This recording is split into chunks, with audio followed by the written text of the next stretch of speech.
Então, se você está aqui nesse vídeo é porque você quer saber mais sobre a postura do entrevistador.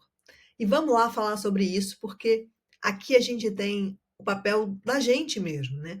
Eu, durante muitos anos, fiz e faço e continuo acompanhando as entrevistas, e esse é um momento que traz muita reflexão, porque é um momento em que a gente está apresentando, né? Como eu disse a vocês, o primeiro contato é para uma grande maioria das pessoas com a empresa é através do recrutador ou da recrutadora. E aí, o que a gente pode fazer, o que a gente deve fazer, né? Ao longo desses anos, eu vim pensando o que fazia essa abordagem algo especial, as pessoas falavam muito, eu sempre teve muitos elogios à abordagem feita, e eu fiquei pensando o que trazia isso. Então, a primeira coisa que a gente tem é a linguagem corporal, né? Não dá para a gente estar como um entrevistador de costas para a pessoa, né? Não dá para a gente estar como entrevistador de cabeça baixa. Não dá para a gente pegar qualquer outro objeto e ficar olhando. Ah, Michelle, mas isso não acontece. Olha, infelizmente, eu já vi coisas que vocês não queiram saber das loucuras que são possíveis. E talvez vocês mesmos já tenham visto. A gente sabe que tem, infelizmente, posturas de diversos tipos. Tá? Então, a gente precisa ter uma postura corporal, uma linguagem corporal que sinalize o nosso interesse, que sinalize o nosso compromisso, né? Então, a gente vai estar com a postura mais ereta, a gente vai tentar estar ali de frente, bem direcionado, pensando na nossa iluminação para que a gente apareça bem, a gente vai falar do ambiente também. Então, é importante que a gente tenha uma linguagem corporal, né, que ajude. Por exemplo, o entrevistador que fica de braço cruzado o tempo todo na entrevista, que fica assim, ou fica, como eu falei, cabeça para baixo, você está criando barreiras ali, você está mostrando desinteresse, olhando para o teto, né? Você vai criando posturas que mostram desinteresse, que mostram afastamento, né? Que mostram uma dificuldade da pessoa que está te ouvindo, te vendo, se conecte com você. Então, a entrevista que para o candidato, em muitos momentos, já é um momento de desconforto, né? A pessoa fica assim, tipo, nossa, mas quem será? Você está reforçando a distância, você está reforçando esse momento tenso. E não é o que a gente quer, tá? Quando a gente pensa no recrutamento empático, a gente pensa em pensar no outro, a gente pensa em refletir sobre aquele momento do candidato. Eu participei muito de processos seletivos, acredito que vocês também. E é esse momento de dúvida, você não sabe quem você vai encontrar, você não sabe o que a pessoa vai te perguntar, já tem muitas dúvidas. E é importante que você consiga criar conforto, né? Criar um ambiente para que aquela pessoa possa contar a história dela. Então, a primeira coisa que a gente tem como ferramenta é a linguagem corporal, tá? A linguagem corporal de abertura, a linguagem corporal de presença, essa linguagem corporal a gente vai trazer para a nossa postura do entrevistador. Linguagem verbal, né? Não adianta a gente falar assim, sussurrando com a pessoa, porque ela vai quase dormir. Não tem como. Também não dá para ficar gritando com a pessoa, falando muito rápido, porque ela também não vai se sentir confortável. Não estamos ameaçando ninguém falando assim, né? A gente precisa ter um tom de voz que seja firme, que seja presente, mas também seja gentil. Não dá pra gente só sair falando, falando, falando, ou ter um ritmo, né? De fala, e vai falando, vai falando, vai falando. Eu falo bastante rápido, tá? Mas a gente precisa também observar isso na gente, para que a gente crie esse ambiente bom. Esse ambiente do entrevistador. É realmente uma postura, é realmente um momento, a gente tem uma preparação para isso. Eu acredito muito nesse método, porque a gente desenvolveu, e como eu te disse, ele funciona. Então, o que a gente tem ali como linguagem verbal? A gente tem, claro, até não está aqui uma questão das palavras, a gente tem uma formalidade, né? A gente não vai usar gíria, a gente não vai usar palavrão, a gente não vai ficar rindo à toa, nem a gente vai ficar de cara amarrada. Mas a gente vai ter ali um tom de voz que seja condizente, né? Um tom de voz como eu estou falando com vocês agora, parece um tom de voz razoável. Então, vamos tentar nesse. Né? Não adianta a gente falar muito baixo ou muito alto, não adianta a gente ser muito enfático, a gente está ali para conduzir. Então, a gente precisa, como característica dessa linguagem verbal, eu trouxe aqui a gentileza, e também a firmeza, né? Não é uma voz de conversa, não estamos no bar conversando com nenhum amigo, não estamos numa festa de família, nem o aniversário dos filhos. A gente está no momento realmente de uma entrevista. Então ela tem um ritual, né? Ela tem uma expectativa. A gente não precisa aumentar essa barrinha da atenção, mas também a gente não precisa tirar a atenção dela, esvaziar isso, porque é importante que esse momento exista. O que a gente vai ter mais aqui? A gente vai ter a linguagem não verbal, né? O que está aqui nessa minha imagem, por exemplo, que vocês estão vendo como linguagem não verbal? A gente tem esse ambiente, né? Então a gente tem a questão da iluminação, pelo ambiente claro.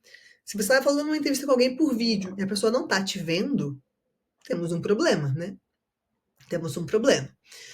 Se a gente tem, por exemplo, um ambiente muito confuso, que distrai a pessoa, também a gente pode ter um problema.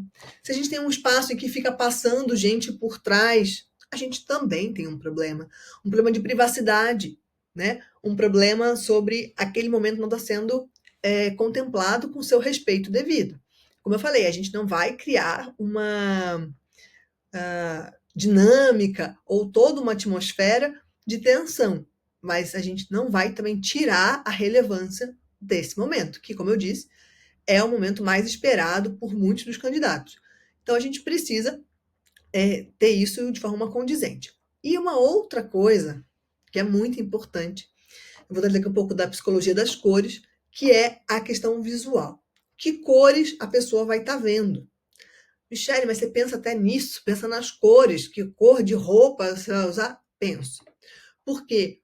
Porque quando a gente está fazendo uma entrevista e a pessoa só tem a gente como recurso visual, ela vai ter aquele primeiro impacto. Qual é o elemento que mais conecta ou desconecta em segundos? Coisa de menos de 5 segundos.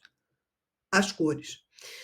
Se você está fazendo uma entrevista, você é um entrevistador, uma entrevistadora, e você está com uma roupa muito vibrante, cores de abadá, por exemplo, nada contra abadá, nada contra cores vibrantes, mas vamos pensar naquelas imagens muito coloridas, estampadas.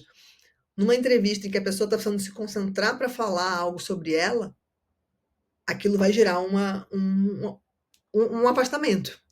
Se você é uma imagem muito formal, preto, fechado, tudo, vai gerar uma relação confusa, tá? Então, o que eu recomendo a você? Cores neutras. O que são cores neutras? Tá? Cores que sejam, na verdade, não só cores neutras, porque preto seria neutro nessa percepção, branco, tal, cinza, só que essas são cores que causam afastamento. Cinza, por exemplo, é um grande vilão nessa percepção, porque o cinza ele cria um distanciamento na maior parte das vezes, tá? Pensem em cores que tragam conforto. Pensem em cores que são mais terrosas, cores que são verdes, que são cores beges, marrons, esses tons. Muitas pessoas que tiveram entrevista, se forem assistir aqui, vão lembrar que quando falaram comigo, possivelmente eu estava com roupas bege, roupas claras, roupas em tons, porque o objetivo ali é trazer um conforto visual e uma neutralidade na cor. Podem ser cores claras também, mas lembre sempre dessa questão da cor como um elemento que contrasta muito, que pode destoar, principalmente vermelho, né? Cores que são muito vibrantes, assim. Eu adoro laranja, mas laranja, por exemplo, não é uma cor muito boa, a não ser que você faça uma composição de cores. Então, quanto mais neutro for essa questão da cor, melhor, né? Eu raramente, não me lembro de fazer entrevista de preto, por exemplo. Para essa questão do afastamento, tá? A gente quer gerar a conexão, então se a gente puder usar todos os nossos elementos a favor, a gente vai usar. A gente tem aqui a questão das interrupções, isso é muito importante, que a entrevista seja um momento contínuo, que a gente tenha um tempo dedicado, ele está falando no vídeo, pode chegar notificação, pode chegar outra pessoa falando, pode... Aquele momento da entrevista é da entrevista. Você vai fechar, vai tirar as notificações, claro, pode acontecer, pode, né? Não vou dizer que nunca aconteceu comigo de pular alguma coisa. Mas você pede desculpa, você pede licença, fecha e volta, né? Se acontecer alguma emergência no espaço onde você está, tudo bem. Mas a gente precisa estar focado ali, sem interrupções. É lembrar que o tempo da outra pessoa é muito valioso. Então, a gente tem que respeitar o nosso tempo, respeitar o tempo do entrevistado. Lembrar que o maior pecado da gestão, e não só da gestão, é o mau uso do tempo, né, da gente. Então, se a gente agendou, a gente vai cumprir com o horário. Se a gente tem um período estipulado, a gente vai nele. Já aconteceu quando eu fui entrevistada para um processo seletivo anos atrás, a pessoa fez fazer um agendamento comigo e essa pessoa não atender ao horário, ela não conseguiu cumprir. Passaram mais de 40 minutos, a pessoa não tinha mandado nenhum e-mail, nenhuma notificação. Eu mandei um e-mail nesse meio tempo, dizendo, bom, devia ter sido um imprevisto, porque a gente sabe que essas coisas podem acontecer. E a resposta que foi dada é, eu já estou entrando porque eu estava numa outra reunião. Então, essa imagem, talvez você tenha passado por isso já, às vezes acontece, mas para quem está recebendo essa comunicação, ela passa uma desorganização, ela passa uma ideia de pouco prestígio, sabe? E eu não sei se para vocês é uma boa imagem, mas para mim é uma imagem que já desqualifica um pouco aquele próprio processo seletivo, já não parece muito é, organizado, confiável, né? E a gente quer sempre prezar por isso, tá? E aqui, por fim, a gente tem a pergunta: você já pensou nisso tudo? Faz parte da sua entrevista? Você pensa nisso? Você pensa como você vai se apresentar? Você pensa nas cores? Você pensa no tom que você usa? Ou você só liga o botão da entrevista e vai lá conversar com alguém? E aí?